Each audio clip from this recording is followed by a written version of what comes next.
Now let's open our rotation assembly file, and I deleted all our things, so I'm going to bring in the tube like so.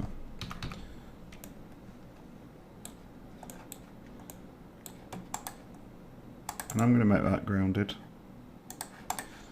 Then I'm going to bring in our example part. Okay. And I'm going to use that insert constraint. And I'm going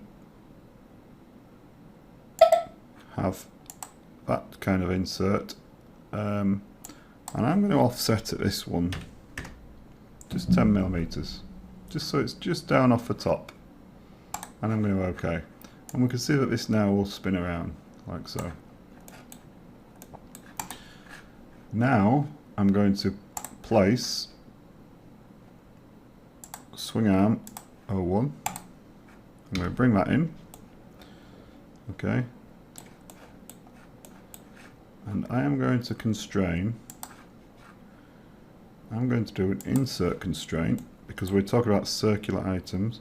I'm going to go on the inside edge of this hole here, and I'm going to put it on the outside edge there, and I'm going to OK it. So now you can see this arm is fixed around that hole.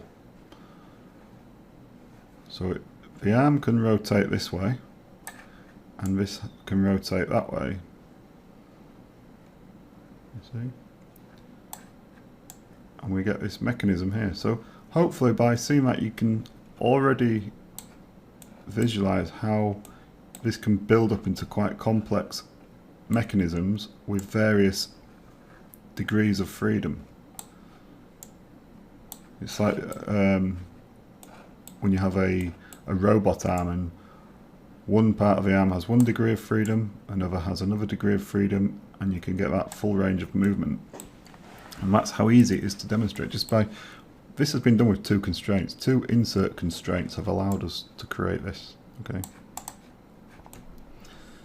But this isn't going to, if this spins round, the first thing that's going to happen is this arm is going to fly off, because there's nothing securing it here. Okay, so we need a bolt through there. In reality, we would probably have a bolt, probably two washers and a nut. Okay. Well, do we have to draw a bolt? No, we don't. Inventor comes with something called a content center. Okay, so let's save this, and let's have a look at the Inventor content center.